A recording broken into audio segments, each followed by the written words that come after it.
know the word prehistoric was not even in the dictionary until about 100 years ago? See, there are things that are pre-flood, but there's no such thing as prehistoric. We have history from the first day. In the beginning, God created the heaven and the earth. You can't go before that. They don't want to admit God created the world because that would mean He owns it. They don't want to admit there was a flood because, that proves God has the authority to judge His creation. They don't like that idea. And they sure don't want to admit there's a coming judgment. Sadly, many Christians are also ignorant of what that original creation was like and what that flood did to this world. And so because of their ignorance of the creation and the flood, it causes Christians to compromise the clear teaching of God's Word. In 1795, a book was written that said the earth is millions of years old, and Christians, some of them believed it and said, wow, we've got to make the Bible say that. And so they scrambled with compromised positions.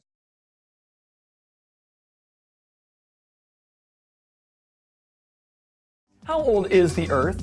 Evolutionists claim it's 4.6 billion years old. But what does the evidence say? Let's take a look. The textbooks in our schools are filled with the idea of millions and billions of years.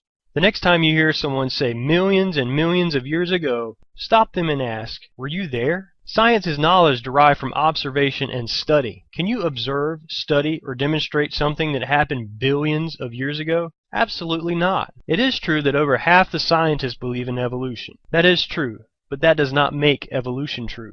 Just because a bunch of scientists believe something does not make it true. They have a long history of being wrong. They used to teach that a big rock will fall faster than a little rock. They were wrong. They used to teach that if you were sick you had bad blood. This was known as the doctrine of humors. It was believed that if you bled out the bad blood you would get better. There used to be places all over the United States where you could go and get your blood taken out. You knew where they were because out front they had a white pole with a red stripe around it. The barber was the bloodletter. And right beside George Washington, when they were bleeding him to death, was a Bible that told them, for the life of the flesh is in the blood. In 2011, the world's population reached 7 billion people. In 1985, there were 5 billion people on planet Earth.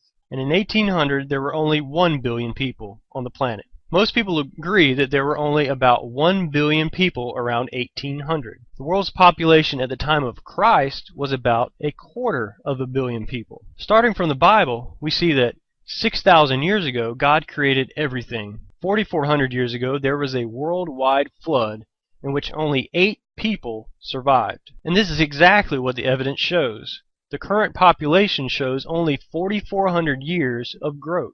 Let's talk about supernova rings. When a star blows up, it creates a nova or a supernova. Astronomers have observed that about every 30 years a star dies and explodes into a supernova. There are only about 300 supernovas. Let's see, 300 times 30 equals about 9,000 years. Well, if the universe is billions of years old, how come there are less than 300 supernovas? There should be several hundred million of them. This is evidence that shows that the universe is only thousands of years old, not billions. Jupiter is cooling off and therefore cannot be billions of years old. If it were billions of years old, it would have cooled off by now. Here we have the moon. The moon goes around the earth. I think we can all agree about this. As the moon goes around the earth, it is gradually getting farther away. We are slowly losing the moon. It's leaving us a couple of inches per year. Not a big deal. But if the moon is getting farther and farther away every day, that means that it used to be closer. Well, if we bring the moon in closer, we start to create a problem because the moon is what causes the tides.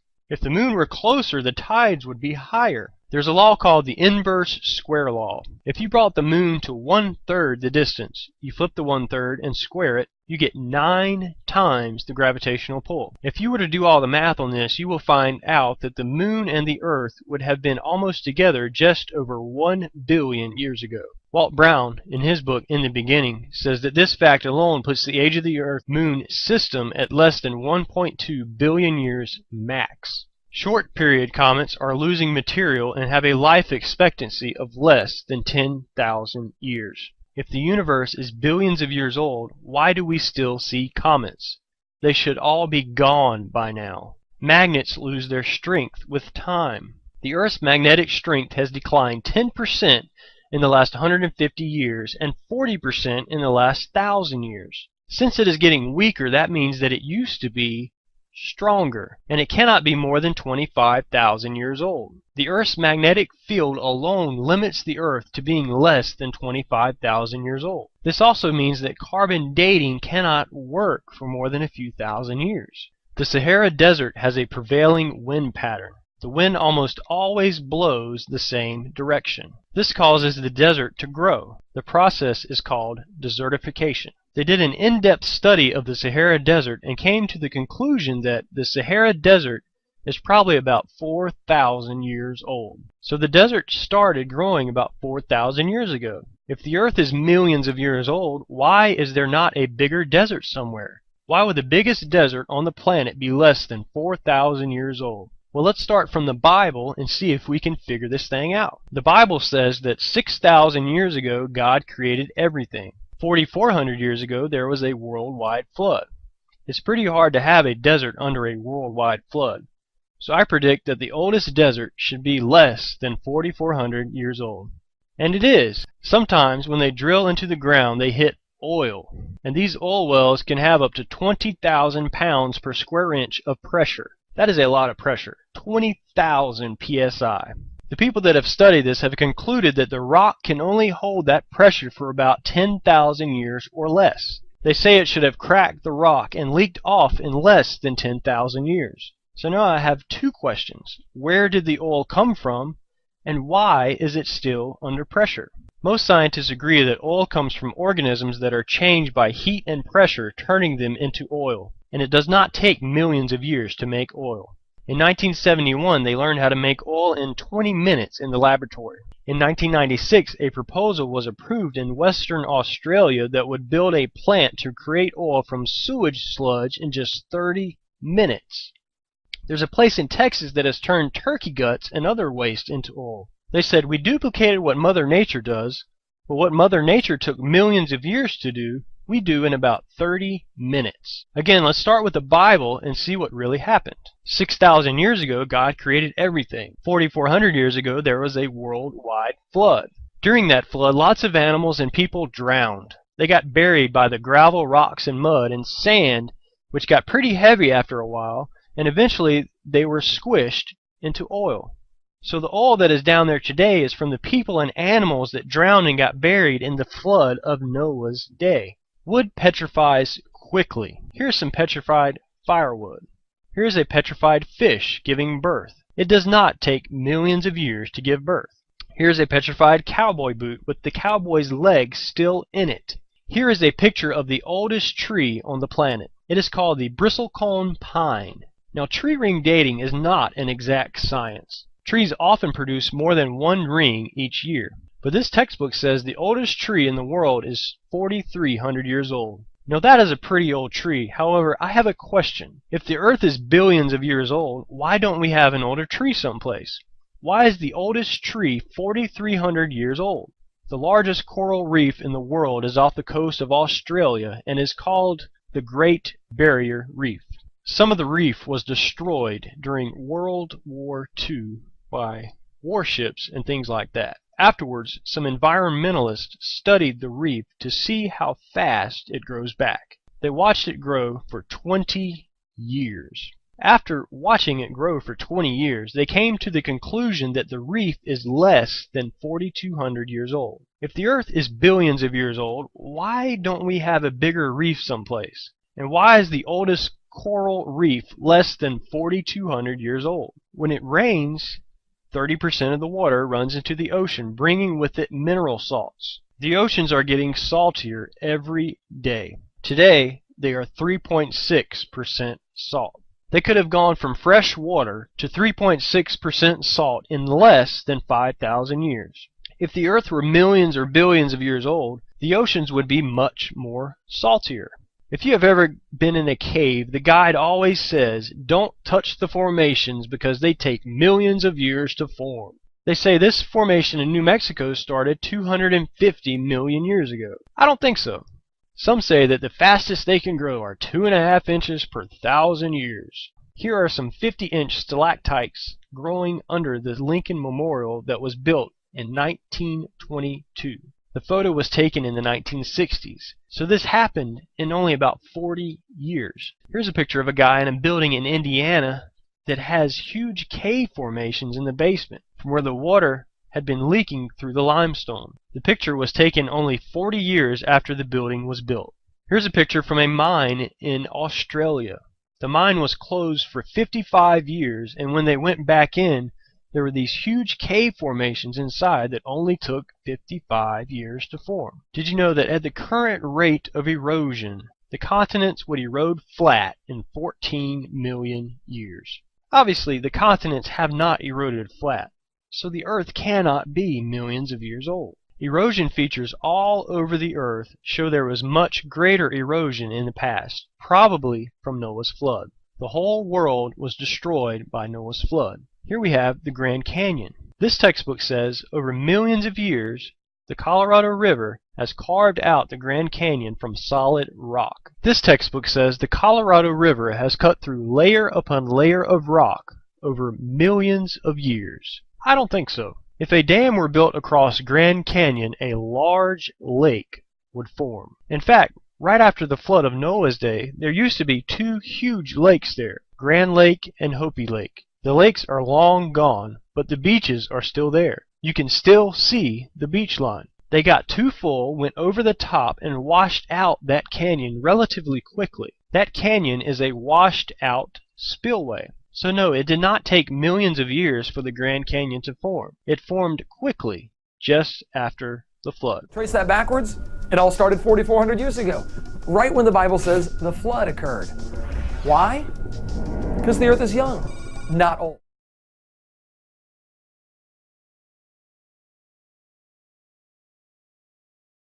Is the fossil record really stacked in a way that proves life evolved on Earth over millions of unseen years?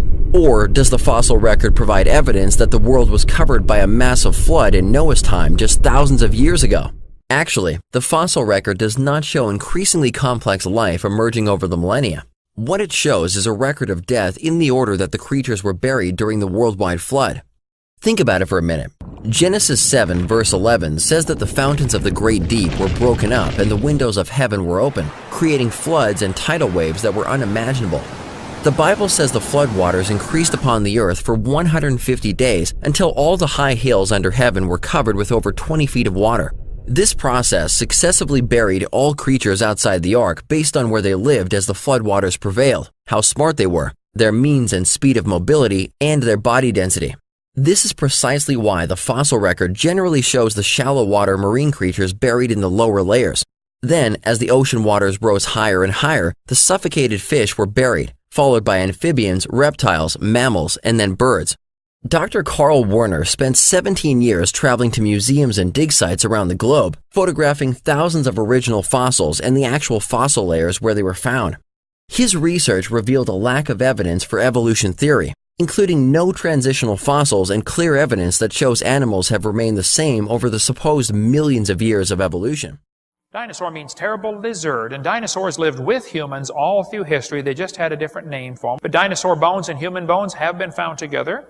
Dinosaur bones were found in the same rock strata as these fossilized human hands. Dinosaur bones and mammal bones found together. Here's one of the Ica stones showing a human riding a dinosaur. Dr. Ball has a couple of the stones in his museum. We have 8 in our museum now of these Ica stones. I think we have the largest collection in America of these Ica stones from Peru. Many of them show dinosaurs on there. Dinosaur footprints and human footprints have been found together. Go to Dallas, Texas, and go south 45 miles to Glen Rose, and you'll find the Paluxy River flows through this little town, and it's all full of limestone. The whole area is limestone, kind of like around here in Knoxville. Well, that river cuts through this limestone layers. In 1908, there was a flood. The river dropped 17 feet per mile, but this flood was incredible. It was, I think, 30 feet above flood stage or something. It was just an incredible flood in 1908. It ripped off the bottom of the river, tore off the layer of limestone. 2 foot of limestone was ripped up. Underneath was a new layer of limestone, and when the river dried up that next summer, they discovered there are hundreds of dinosaur footprints. Dinosaur footprints. It's called Dinosaur Valley State Park. They chiseled out lots of the footprints and took them to museums to save them so they wouldn't get eroded by the river. Took out huge blocks in the 1930s and set them up under dinosaur skeletons. Footprints are big. Here's a little kid taking a bath in one. But sometimes in this area they find human footprints with the dinosaur footprints. Human tracks and dinosaur tracks together. Here's a trail of human tracks and crossing a trail of dinosaur tracks. And the human footprints, some of them are pretty good size, and occasionally they're found inside the dinosaur footprint. Well, if you're running through the mud to escape the flood, that's the logical place to step, right where somebody else already stepped. Just like walking through deep snow. And I think a lot of people get the wrong idea. They think Noah got in the ark, the rain started, and everybody died in the first 10 minutes. It probably took 6 months to kill everybody on this planet. They'd be running, looking for high ground. The water kept coming up. See, the rain was 40 days, but the Bible says the water kept coming up for 150 days. Because most of the water is coming from inside the crust of the earth, up through the fountains of the deep. A friend of mine was down there when they were digging out the footprints. He wrote me this letter. He's now an assistant pastor at a Southern Baptist church in Arizona. He said, Dr. Hovind, I grew up in Glen Rose. I was on an excavation with Dr. Carl Ball. We followed the footprints of a man beside a dinosaur's footprints. It was as if the man were walking with the dinosaur. Nova was there to film the dig. There was also an evolutionist who was arguing with Dr. Ball the entire time. Nova didn't film much of the tracks or our dig, but they did interview the evolutionist. He told them he had not seen anything there to disprove evolution. What he didn't tell the camera was he had refused to turn around and look at the tracks we were working on. When they found one, they would tap him on the shoulder and say, sir, you want to look at this? He'd say, no, I don't want to see it. He stood with his back to the dig and the tracks while making these statements. Nova knew the man had not looked at the tracks, but they didn't report that. See, Nova apparently is committed to a theory called evolution, and anything that goes against the theory is just simply not going to be aired on TV, period. The theory has to be protected from criticism. Also, they found a hammer, a fossilized human hammer, a man-made hammer. People say they didn't have any iron before the flood. Oh, sure they did. The Bible says Tubal-Cain was an artificer in brass and iron. This bell found inside a lump of coal. They knew about iron and metals before the flood came. They were extremely smart. You kids will be taught in school that the geologic column represents the history of the earth and that the Carboniferous era is when coal formed. That's baloney. Coal formed at the time of the flood because that world was buried. They found a gold chain inside a lump of coal back in 1881 in Illinois. This iron pot found inside a lump of coal. This thing found inside solid rock, supposed to be 600 million years old. Here I am in Nampa, Idaho, holding what's called the Nampa image. A well driller found this little doll 320 feet down while he's drilling a well, probably a pre-flood doll. Advanced stone tools were found in a gold mine in California. They're digging in the middle of this mountain, digging a shaft back into a gravel pit under layers of lava supposed to be 55 million years old, and they find human tools in there. Professor Holmes of the Smithsonian was one of the most vocal critics of the California finds. He said, perhaps if Professor Whitney had fully appreciated the story of human evolution as it is understood today, he would have hesitated to announce the conclusions, notwithstanding the imposing array of testimony. Is he saying he shouldn't have announced this finding because it goes against the theory? Is that what he's saying? That's exactly what he's saying. And folks, I'm telling you, there are people that are so dedicated to that stupid evolution theory that they will block out from their mind and from print, if they can, anything that goes against it. They defend the theory with religious fervor. Smithsonian is very responsible for doing a lot of this stuff of hiding evidence against evolution. What happened next happened by mistake. Mary put some fragments of the bone in acid to dissolve away the outermost layer of mineral. But the acid worked too fast, and all the mineral dissolved away. Being a fossil, there should have been nothing left. But there was, and it was elastic, like living tissue. This is the piece. No. She showed us video she took under the microscope. That's really what happened? Yes. That's the dinosaur bone? Without mineral now. That's what was left. It looked like the soft tissue she would have expected to find if it had been modern bone. This was impossible. This bone was 68 million years old. So you see this and you think, what? You say, I didn't want to tell anybody. You'd be ridiculed, yes. Right? And so I said to my technician, okay, do it again. I don't believe it. And yet, in sample after sample, they were there. Things that looked suspiciously like flexible, transparent blood vessels. She finally mustered the courage to tell Jack. She said she dissolved the bone away and there were blood vessels. And, I was like shocked. I mean, how could that be? How could that be? That's right. The things Mary was finding inside dinosaur bones, look at that, blood vessels, and even what seemed to be intact cells, pose a radical challenge to the existing rules of science. That organic material can't possibly survive even 1 million years, let alone 68 million. These are pieces of an even older dinosaur, a well-preserved 80-million-year-old duckbill. When she dissolved it away in acid, Let's put this under the scope here. Well, look. Is that a blood vessel? This is a blood vessel. You're You kidding. see the branches right there? And look at all of them. And it's so consistent over and over and over again. We do this bone and it comes out and I get excited every time.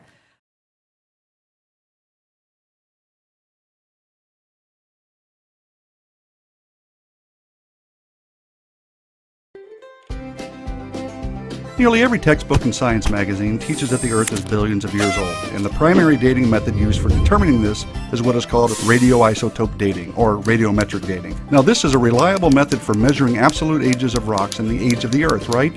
Huh.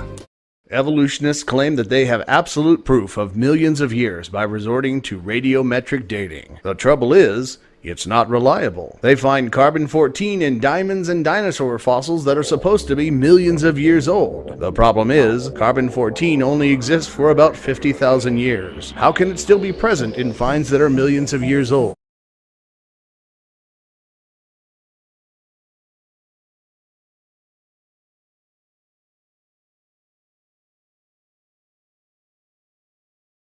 When he looked out at distant galaxies, he discovered that they were an average moving away from us, and those that were twice as fast were moving twice as far away from us, those that are 3 times as far away, 3 times as fast, etc.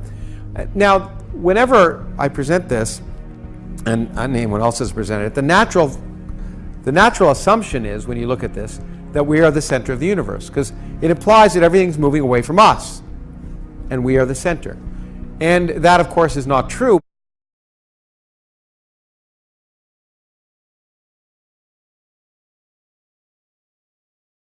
So is everything we know wrong? Well, if the Copernican principle is wrong, then yes. Because as Bob said, everything is interpreted through that epistemological grid. And if that foundational assumption is wrong, then yes, our picture of the universe is fundamentally wrong. Now, the scientists will argue back and forth about this. They are very invested in a very successful model. But that model has a lot of patches in it. Dark matter, dark energy, these things have not been observationally confirmed. They believe they must be there because their formulas have gotten them so far, and so they'll plug in these other entities to make the equations work. But there is a strong and growing, very credible group of scientists who are beginning to question the Copernican principle. For example, we all learned about dark energy. Dark energy is causing the universe to accelerate its expansion. Well, George Ellis and a group that he works with, that we talk about in the film with, they said, wait a minute, let's just play with this for a second. Let's look at the world through a different view. Let's put Earth near the center, and let's get rid of the Copernican principle. Can we explain everything we see without dark energy? And the answer is yes, you can. And you will see many papers now in the peer-reviewed journals. They call it void cosmology. And the idea is that we're at the center of a void. And if we assume that the Earth is in that special non-Copernican position, we don't need dark energy to explain these observations. And that's big. That's big, because nobody has a clue what dark energy is. Well, that's one of the things, Bob, isn't it? That it seems to me that, okay, so there's a big riddle here that, at least from the purely scientific point of view, there's this big riddle, and the riddle is, how does the universe work? Okay, at some point, you throw out a guess about some aspect of it, and then to support that guess, you have to come up with 3 more guesses. And to support those 3, they each spin off 10 more. Well, at what point do you get called on the fact, hey guys, every time you come up with one of these further guesses, you're further removed from anything observable? Here's another objection.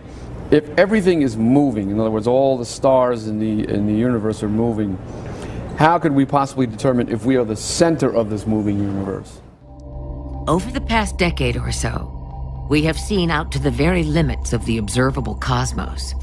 We've mapped its largest structure, the cosmic microwave background, the oldest light in the universe according to the standard Big Bang model of cosmology. What we have discovered is shocking. On the very largest scales, we see a pattern of really big hot and cold spots which line up around a special axis, which has been dubbed the axis of evil. And it's quite puzzling. Why is there a special direction in space? Well, you know, it's interesting that you asked that, because in 2009 they set up a probe called the Planck probe. It just came back with the results in 2013 in March. I don't know if you heard about it or not. No. The European Space Agency set it up in cooperation with NASA. This was the third attempt that they had to nullify the data that they were finding in the cosmic microwave background radiation that permeates the whole universe, that the Earth was in the center of the universe. The first one they set up was in 1990 called the COBE probe. It came back, showed the Earth was in the center. The WMAP was the second one in 2001, came back with the same data. And what they tried to do was say that this was all an error. It was some kind of misreading, or it was there was contamination in the apparatus or the sky or whatever. So they sent up a third probe in 2009, just came back in 2013. Guess what? Same exact results. Same exact results. And what were the interpretations? Well, the Earth has to be in the center of the universe. And we have somebody quoted in our book, Lawrence Krauss of the Arizona State University, who says, yeah, this means we're in the center of the universe. Let's pick up on that point a bit. You mentioned that the background radiation, microwave radiation in the universe, supplied data from which it became apparent that the Earth was in fact at the center of a moving universe. Explain why that is so. Why do these data confirm that? Okay. Well, the Big Bang Theory predicts that there was an explosion 13.7 billion years ago. Okay? So if there was an explosion, then that means the explosion had to come out equal on all sides of the sphere. It had to be what they call homogeneous. Okay? And that's naturally accepted. It's like homogenized milk. Sure. You know, you shake that thing up and you can't see one place from another place. It's all homogenized. And that's what they needed for this Big Bang universe. What they found when they sent these three probes up, yeah, some of it was homogeneous, but it's like having a bowl full of Jell-O with two swords going through the middle of the Jell-O. What are the swords? The swords are the orientation of the cosmic microwave background radiation throughout the universe. What do you mean by the orientation? Okay, there's hot and cold spots they found. It's not homogeneous. There's hot and cold spots in this microwave background radiation, and if you align all these cold spots, it forms an X through the whole universe. Unbelievable. And guess what's in the middle? Oh, you're kidding. No. This is what the data shows. This is what the data shows. Okay, come on now. What mainstream publication recognizes The this? University of Michigan, Dragon Hutterer, Craig Copey, Glenn Starkman. These are all the guys who have done all the work on this microwave radiation. They write it in their papers. They wrote one in 2004, 2008, 2010, and 2012, and they're writing another one on the Planck probe. So you're saying these space probes were designed to explain away the X represented by the hot and cold spots? They wanted to make sure it wasn't an accident. Okay, so there were how many probes in total? 3 in 20 years. And you're saying that all 3 confirmed what then? That the Earth is in the center of the universe. On the basis of the hot and cold spots? Yes. Whose alignment represents an X. An X. And at the center of the X is the Earth. Right, and they call that X the axis of evil. That was coined. Scientists call that the axis of evil. Called it the axis of evil. So, in other words, they're enraged by the finding. Oh, yeah. Because it upsets their worldview, which has to displace the Earth's special position in the universe. Yeah. Which fits in rather nicely with a divinely created universe. Right. Made for man. All of cosmology is based on what we call the Copernican principle. Every piece of data that they get in their telescope has to be filtered through the Copernican principle. And that's what the Big Bang Theory does, NASA does it, ESA does it, everybody does it. The upsetting thing about this microwave radiation is it just totally defies the Copernican principle.